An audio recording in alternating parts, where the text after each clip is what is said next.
You ask what is our aim? I can answer in one word: victory. Victory at all costs. Victory in spite of all terror. Victory however long and hard the road may be. For without victory, there is no survival. Hello, my name is Popa and Emilia, and the person that inspires me the most is Winston Churchill. Even though this is a controversial topic, because he can be seen as a controversial person, he was all about standing up for what one believes in. Winston Churchill never backed down, and he most certainly stood his ground, even when faced with one of the most threatening historical figures the world has ever seen. It all started with Hitler proposing a truce to Britain, in which he would offer them safety in exchange of them being under his power. What would happen if they refused? They would go to war. But where does Churchill come in? Well, you see, most of the parliament wanted to accept the truce. Even the king himself was ready to say yes. But that wasn't the case for Churchill.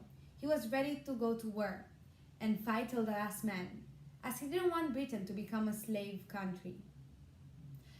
There were chiefly two ways to perceive this. You either see this as a war rife with violence and death, or as a country with people that weren't scared to stand up for their independence and free will.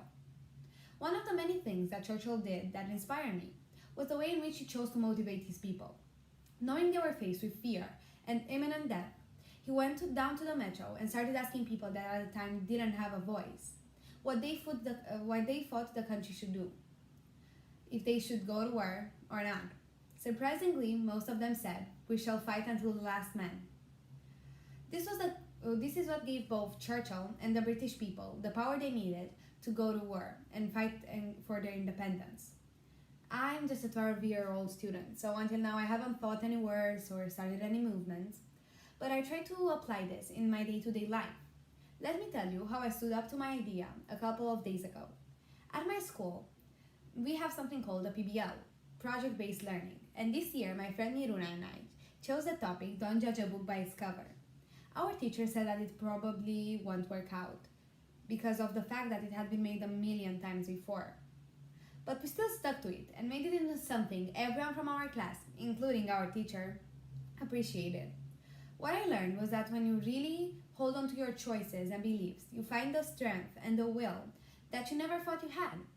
Winston Churchill may not have been perfect, but he always believed in his country, and most importantly, in his people, showing that even the greatest evils can be defied by a united front and lots of perseverance. Thank you.